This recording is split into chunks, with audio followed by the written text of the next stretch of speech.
Por que você acha que você está aqui me ouvindo? Tem algo em você que está implicado com coisas que eu tenho dito aqui ou com coisas que eu tenho para te dizer que você nem sabe, mas algo em você sente. A gente nunca vai num lugar e permanece nesse lugar à toa. A gente nunca fica numa relação e permanece nessa relação à toa. A gente nunca vai para um caminho profissional à toa. A gente nunca pega um caminho espiritual do nada. Sempre tem um senso sentido, pulsando, sem que a gente entenda. Ele está buscando realizar algo. Ele está buscando atender uma necessidade, uma sensação de que falta alguma coisa. E eu não vou, esse senso não vai desistir de atender a essa necessidade. Não vai desistir, assim como eu não vou desistir de querer achar comida enquanto eu estiver com fome. Essa é a fome da alma, essa é a fome do ser, que ele está o tempo todo implicando em caminhos, buscando formas para poder atender o que a gente precisa. E às vezes a gente não entende, porque às vezes a gente inclusive está buscando de uma forma completamente equivocada. Ou seja, a gente está buscando satisfazer uma necessidade de uma forma que ela nunca vai ser satisfeita. Um exemplo disso é quando eu começo a buscar relacionamentos que vão me trazer segurança. Então, eu começo a me relacionar com quem eu acho que tem aquela postura de autoridade, que eu acho que sabem. Não sei se vocês já sentiram isso com vocês, já ouviram falar de alguém, mas tem muita gente que se sente atraída por figuras de autoridade, uma autoridade que se apresenta como alguém que acha que sabe, que eu tenho visto muito, de uma forma muito comum, é que muitas dessas pessoas, a maioria dessas pessoas que se apresenta como alguém que acha que sabe, elas não têm ideia do quanto elas não sabem. Elas precisam se afirmar nesse lugar, justamente para tentar compensar alguma coisa. E isso faz com que muita gente busque essas pessoas para se sentirem seguras. Não, fulano falou, e eu estou ali. Não, fulano tem doutorado. Não, fulano estudou lá na Bélgica. Fulano fez e não sei o que aonde. Ou seja, títulos que vão estar conferindo uma suposta sensação de segurança e de autoridade.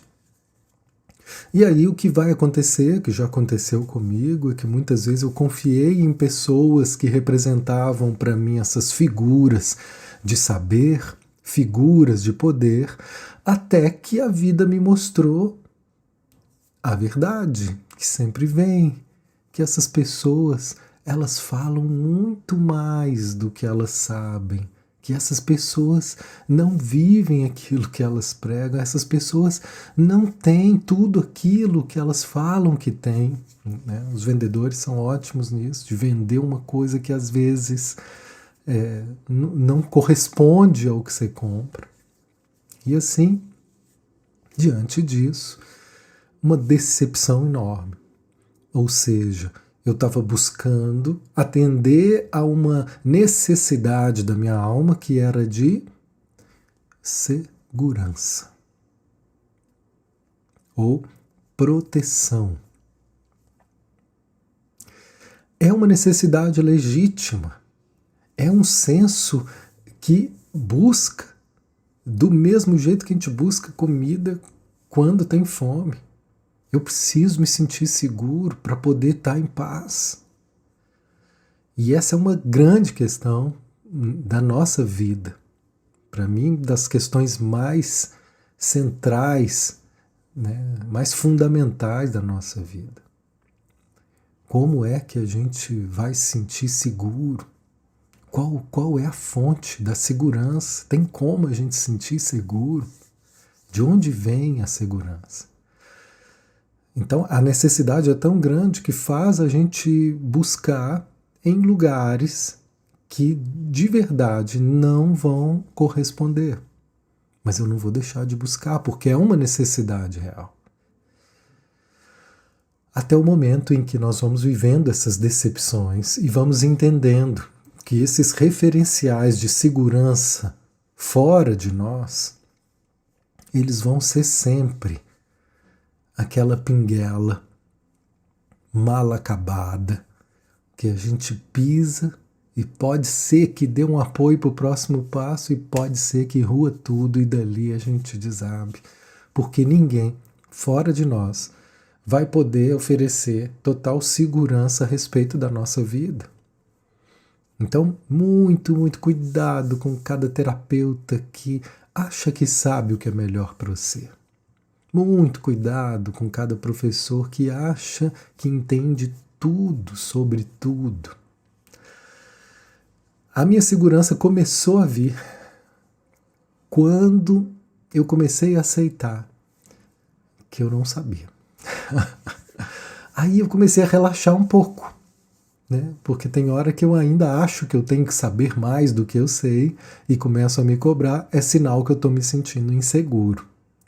Mas nos momentos que eu fui sentindo a maior segurança nesse caminho, foi nos momentos em que eu aceitei me ver como um aprendiz, né? Com um coração de estudante, né? Como diz um amigo. De posse desse coração de estudante, me vendo como um aprendiz, eu relaxei dessa obrigação de achar que eu tinha que saber para estar seguro. Enquanto eu achei que eu tinha que saber tudo para estar seguro, eu não parava de estudar. Eu não parava. Só que, gente, eu não quero parar de estudar, tá? Não me levem a mal. Não estou fazendo uma apologia contra o estudo. Eu acabei de sair agora de um grupo de estudo, de um texto maravilhoso de Gendlin, que eu amo estudar. Só que uma coisa é estudar pelo gosto de aprender, que me faz vibrar, encher os olhos com cada lição, com cada frase, com cada horizonte novo que se abre de uma compreensão a respeito daquilo que me interessa. E outra coisa é achar que eu tenho que estudar, né? Porque junto disso tem uma pressão que se eu não fizer, eu vou estar sendo insuficiente, incapaz, pouco. E, consequentemente, eu vou ser mal visto, eu vou ser desconsiderado e talvez até mais, né? Criticado, rejeitado. Então, essa é toda a construção em torno dessa busca pela segurança que para algumas pessoas pode passar pelo intelectual, pelo saber. Para outras pessoas a segurança vai vir de outros lugares, muita gente acha que ele vai estar seguro se ele tiver muito dinheiro. Aí enche o rabo de dinheiro e não fica seguro. Não é suficiente, porque nada que vier de fora. Tem gente que acha que vai ficar muito seguro se for bonita, se for bonitão. E aí vai fazer academia, vai fazendo, vai cuidando, vai. Qual o problema de fazer? Nenhum. Qual o problema de se cuidar? Qual o problema de ganhar dinheiro? Nenhum. Todos eles são saudáveis, maravilhosos, que a gente precisa. Mas o problema é colocar neles toda a expectativa da minha segurança, daquilo que vai fazer com que agora eu posso relaxar. Então, durante muito tempo eu achei que eu só poderia relaxar se eu soubesse muito. Então, todo lugar que eu ia era um livro debaixo do braço. Todo lugar que eu ia eu tinha que ler. Era um curso atrás do outro e um começava 2 e 3, fazendo ainda um. Resultado, tudo, né? Não tem jeito de você fazer super bem feito um monte de curso ao mesmo tempo. Então, é igual você lê um livro, começa a ler outro. Quando você está lendo o terceiro, o primeiro ele já começa a perder o gosto. Então, um monte de livro ficou inacabado, porque o que importava não era o que estava acontecendo agora, mas era aquela sensação de que eu não podia perder nada, que eu tinha que ter para poder me sentir seguro. Todas essas expectativas e busca de pessoas, de cursos, de valores externos, de imagem, eles vão estar a serviço de uma falsa necessidade, que é no fundo de reconhecimento, como se reconhecimento fosse nos dar segurança, como se isso fosse trazer para nós aquilo que faltou. Talvez aquele reconhecimento, aquele senso de conexão que faltou seguir em frente lá com os nossos pais. Então, no fundo, quando eu busco essa segurança, eu estou buscando me conectar comigo de novo. Eu estou buscando algo que eu possa confiar na minha vida. E aí é que entra por que eu precisamos da focalização. Por que nós precisamos da focalização? Por mais que você nunca estude isso, nunca faça, a focalização, o que ela é? Ela é uma ponte de reconexão com a nossa experiência viva e sentida. Ela é uma ponte de reconexão conosco. O que é a focalização? Ela é um caminho, ela é um convite para dentro. É o que todos os sábios de todos os tempos respondem. Só tem um lugar onde você vai achar segurança. Só tem um lugar onde você vai encontrar descanso, aqui dentro. E a diferença é que cada caminho vai falar um jeito de voltar para dentro. Um jeito de criar essa reconexão. Porque perdemos e começamos a buscar fora aquilo que nunca vai ser suficiente. E todo mundo já entendeu, e é até bonito falar, não, é dentro que a gente encontra a verdade. É dentro que a gente encontra a paz. É dentro que a gente vai encontrar a verdadeira confiança. Mas como que eu vou para dentro? Como que eu faço essa conexão? Ir para dentro é o quê? Então, dentro de caminhos orientais, eles desenvolveram de várias formas diferentes meditação. Tem a meditação budista, né? Tem a meditação hinduísta, né? Dentro da China desenvolveram tantos outros caminhos, né? O taoísmo.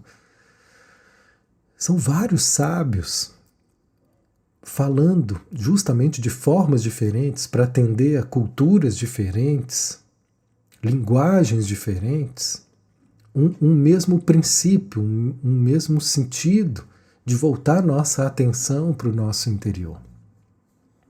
E muitos desses caminhos estão repletos assim de religiosidade. Ou seja, acabam sendo os caminhos mais profundos para se voltar para dentro, para mim, não estão dentro da psicologia. A psicologia, de uma forma comum, ela vai ficar tratando do ego, daquilo que adoeceu. Quando eu falo para dentro, é encontrar minha alma. Essa só vai começar a tocar nela a psicologia transpessoal. Que eu não sei se vocês sabem, mas um estudante de psicologia comum não fica nem sabendo, não tem nenhuma matéria de psicologia transpessoal no seu curso. Então acaba que é um conhecimento muito profundo que ele fica de posse de caminhos religiosos e espirituais, que nos tempos antigos ficavam inclusive muito secreto. Ninguém tinha acesso, só os iniciados, aqueles que ficavam muito tempo provando a sua vontade de querer, de estar, de se comprometer, de fazer juramentos de passar ali anos e anos em clausuras, em regimes disciplinares, aí sim ia abrindo portas de mistérios para eles. Hoje é incrível. Todos esses mistérios, todos esses livros estão acessíveis hoje com um clique. Com a inteligência artificial, eles estão resumidos, traduzidos, estudáveis, né, de uma forma impressionante. Mas aqui não se trata mais de ter acesso à informação, mas uma experiência. No fundo, o que estava em jogo ali era uma experiência que gradativamente ia sendo revelada para aqueles buscadores. Então aqui, a focalização ela é mais uma forma. Não é a melhor, não é a única, mas é a forma que eu encontrei, que fez meu corpo vibrar e que talvez possa estar fazendo sentido para vocês também. E o meu propósito é disseminar isso, é popularizar isso. Isso não foi feito para ficar dentro de consultório de psicologia, a serviço apenas de terapeutas, mas para todo mundo aprender a se escutar, para todo mundo encontrar na sua vida, na sua experiência, essa ponte para voltar para casa, um lugar onde eu possa estar escutando a minha verdade interna, que vibra no meu corpo. O corpo passa a ser um referencial daquilo que eu posso confiar. O corpo como uma expressão daquilo que está vivo. E o que a gente vem aprendendo é que a vida, quando ela recebe a permissão para seguir livremente, ela tem um caminho que é sábio. Ela tem uma sabedoria. E essa sabedoria está no organismo, ela é muito natural. O homem distorce essa sabedoria justamente porque interfere demais, de uma forma artificial, racional, que motivado por outras necessidades que não são as verdadeiras necessidades.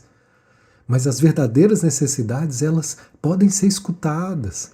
Elas pulsam aqui dentro, são acessíveis, elas são sentidas no corpo da mesma forma que seres que não têm nem cérebro direito.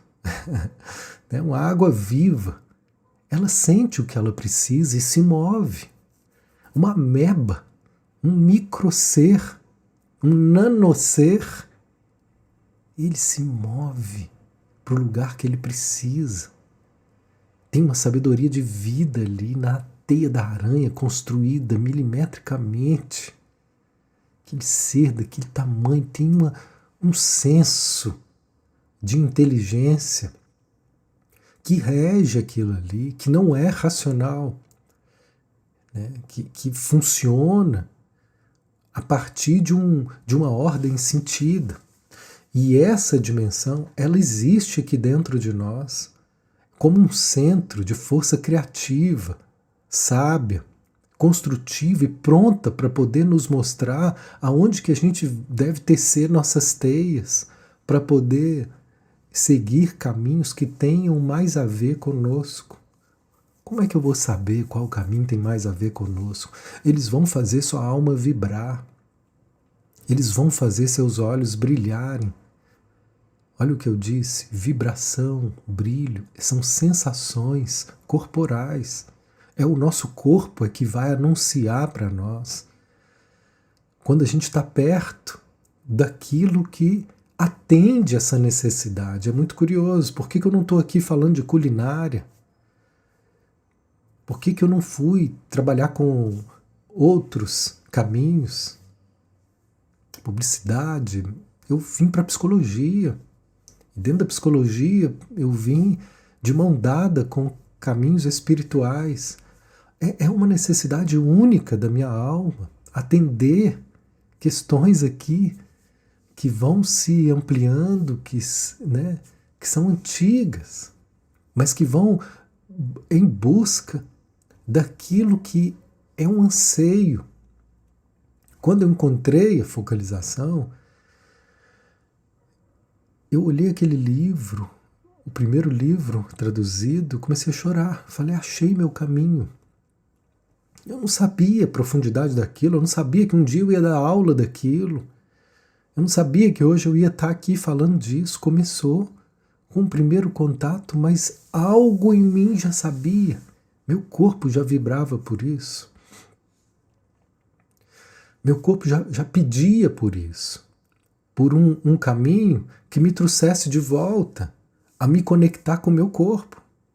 Porque todos os caminhos psicológicos e espirituais, eu passei anos estudando caminhos espirituais que não falavam a palavra corpo. Assim como eu passei estudando psicologia há anos sem falar a palavra alma. São dissociações. Né? A gente vive uma série de alienações, de separatividades. Mas eu precisava do corpo para poder resgatar esse senso de segurança naquilo que eu posso confiar. Porque eu estou cansado de botar minha confiança fora de mim e me decepcionar.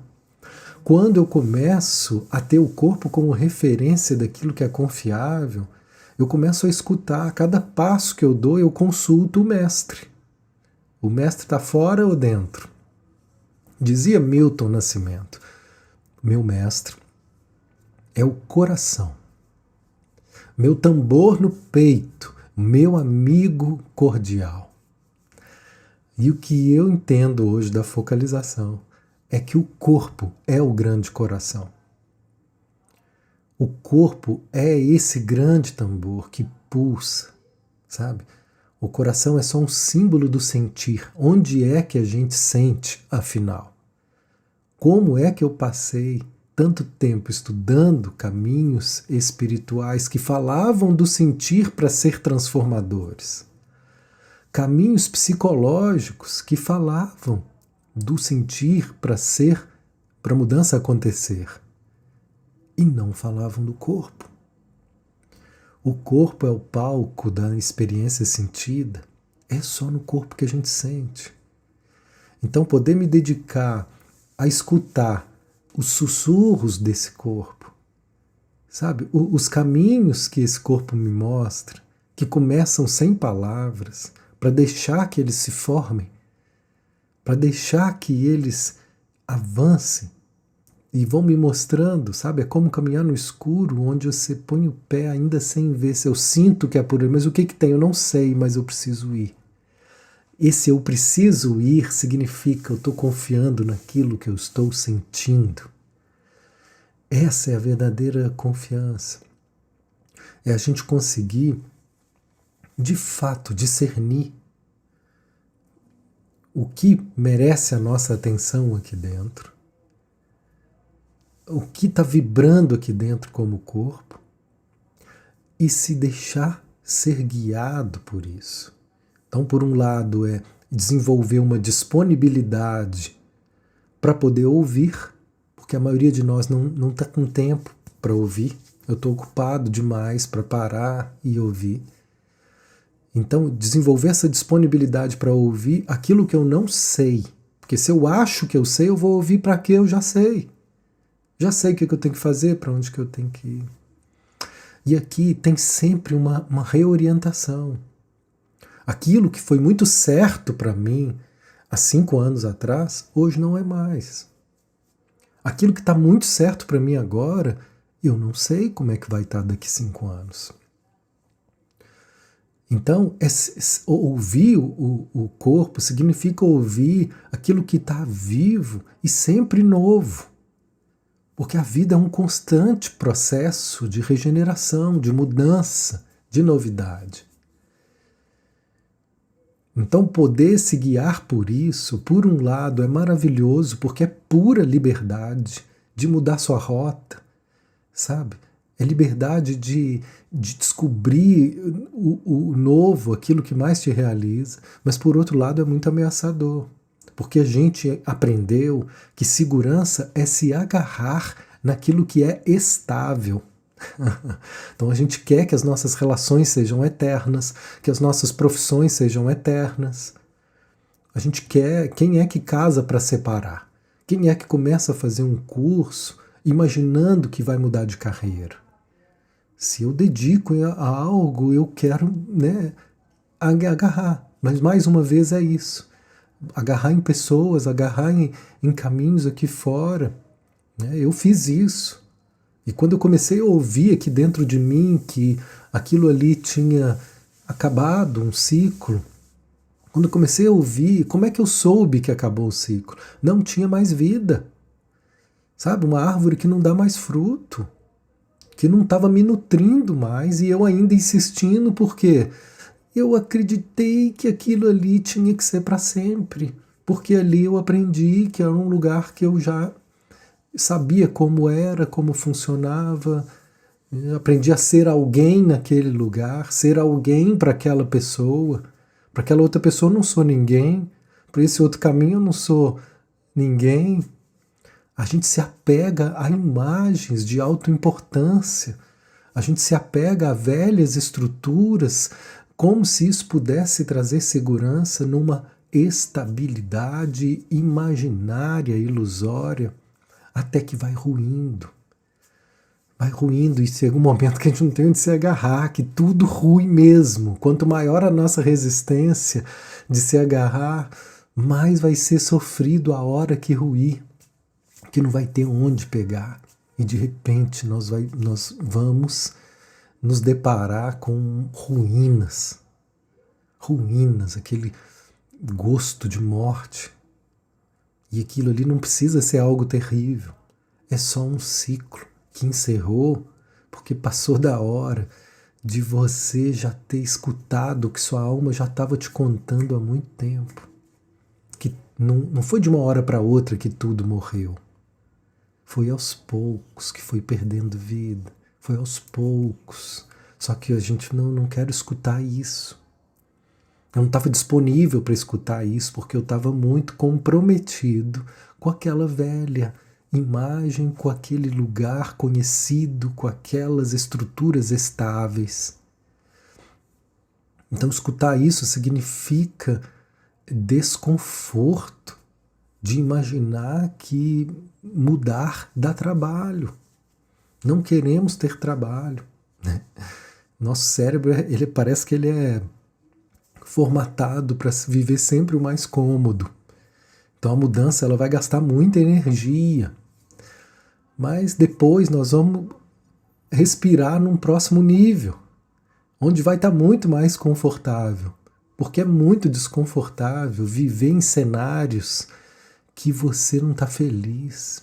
É muito desconfortável fazer força para poder fingir que está tudo bem quando não está.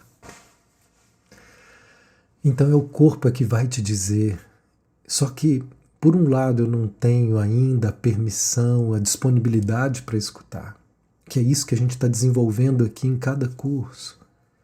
É isso que a gente está desenvolvendo em cada evento, né? O tempo todo. É isso que a gente está treinando, exercitando. É um treinamento. Desenvolver disponibilidade para escutar essa voz interna que se expressa através do corpo. Isso é focalização. Tem minúcias nessa compreensão que torna esse ensinamento muito mais profundo, mas resumindo e simplificado, é disso que se trata. Desenvolver disponibilidade de escuta interna. E porque nem sempre o que vai surgir é o que nos convém, é o que a gente quer ouvir. E por outro lado, justamente por isso, por não querer nem sempre ouvir aquilo, né, que não nos convém, às vezes vão vir clareza de mensagens, de compreensão, de sensações dizendo para nós, né, com a linguagem do corpo, que é hora de mudar. E ainda assim, ainda pode existir uma desconfiança. Ai, mas será? Mas se daqui a pouco muda? Aí vem de novo. Porque, como eu disse, enquanto eu estiver com fome, não vai deixar de vir de dentro de mim a vontade de comer até que eu ache o meu alimento. Aqui também. Enquanto eu não atender esse anseio da alma, não vai parar de vir a insatisfação. A insatisfação é a fome da alma por uma outra realidade. que a gente interpreta às vezes de formas mais equivocadas por não conseguir escutar o que de fato eu preciso para poder satisfazer isso que está tão insatisfeito aqui dentro. Mas se eu quiser escutar, tem sempre uma voz ali disponível, do mesmo jeito que eu sei quando eu estou com fome. Inclusive sei que quando eu estou com fome, eu não estou com fome de qualquer coisa. Não estou com fome de brócolis. Eu estou com fome de coisas bem específicas, assim, que só de imaginar. O que você imaginou aí? Me conta aqui o que você imaginou. Eu imagino quase sempre uma bela fatiota de pizza que eu amo. E às vezes eu fico assim sonhando com ela. Ai, agora eu vou. Vou lá e peço a pizza. Quando ela vem, eu vou e abro. Quando eu vou comer... Ai, que decepção. Como é difícil, né? Aí não encaixou naquilo que eu queria. Eu como, mata minha fome, mas não mata esse gosto que eu sabia que tipo de pizza que eu queria. Era aquela gostosa, era aquela quentinha, era aquela com bastante queijo, era aquela que não veio, né? Mas eu sabia que era aquela. Então aquela atendeu a necessidade básica do organismo, mas não atendeu esse gosto, né, que eu sabia que eu tinha e queria. Da mesma forma é isso, não vai ser qualquer pessoa que vai atender os nossos anseios, não vai ser qualquer caminho, mas eu estou num caminho espiritual, mas esse caminho faz tua alma vibrar.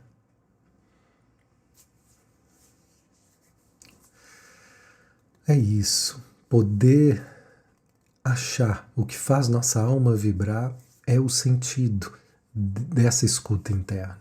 Por quê? Quando minha alma vibra, significa que eu estou vivendo com significado. Significa que eu estou vivendo com vida. A vida em abundância. Ela transborda no olhar. Né? Ela transborda pelos poros. Ela torna tudo mais vivo, mais cheio de sentido. Então esse é o motivo da gente estar aqui, transmitindo esse caminho, que é um caminho de liberdade, e que é um caminho de conexão, e que no fundo é um caminho de reencontro com a verdadeira segurança. Não é aquela que vai levar a gente para um lugar estático, onde tudo vai estar bem resolvido, seguro e nada muda mais. Não é essa a verdadeira segurança. A verdadeira segurança é poder confiar no movimento da vida. A verdadeira segurança é conseguir escutar o que esse movimento da vida me chama a partir daqui de dentro e confiar nisso que está sendo escutado. Então, se por um lado é a disponibilidade para ouvir, por outro é a confiança de seguir aquilo que se escuta. E toda vez que a gente fizer isso, algo em nós vai agradecer, vai vir assim um sorriso da alma, que eu estou falando que é onde a alma vibra, onde os olhos enchem, é porque eu segui, eu confiei naquilo que se revelou. E toda vez que isso for possível, nosso corpo ele vai confirmar, é isso. Não achei que tinha que ir para lá, e quando eu fui, né, comecei a ir me guiar, comecei a me inclinar por aquilo, nossa, estou me sentindo tão bem, porque eu segui o caminho da alma. Né? Essa é a verdadeira segurança, seguir o caminho da alma. Não significa que vai ser tudo perfeito, não significa que vai ser tudo agradável, mas quando eu estiver seguindo o caminho da alma, eu tenho um sentido maior para lidar com todas as dificuldades que surgirem. Porque eu tenho um propósito que me guia. Eu tenho uma força que eu me conecto, que ela dá sentido para poder lidar com aquilo que não for agradável. Né? É muito interessante isso. Quando a gente está com esse sentido pleno, quando a gente está vivendo algo que tem propósito para nós, os desafios que chegam, eles não não são caóticos, eles não fazem tudo ruir. Os desafios que chegam, eles são motivos para a gente poder aprender mais, superar mais, seguir, né? Agora, quando eu estou desencontrado, fora do meu caminho, quando chega uma dificuldade, aquilo ali parece que é um terror, né? O drama em relação àquilo fica muito maior. Não é pelo que está acontecendo, é porque eu já não estou bem de estar aqui. Então, esse é o nosso convite. Disponibilizar para ouvir e confiar naquilo que surge dessa escuta. Exercício para a vida toda. Mateus, você sabe isso? Não, eu estou aprendendo. E cada passo que eu já dei e que eu continuo a dar nesse caminho, algo em mim se fortalece, algo em mim, né, se realiza aqui dentro. Até a próxima.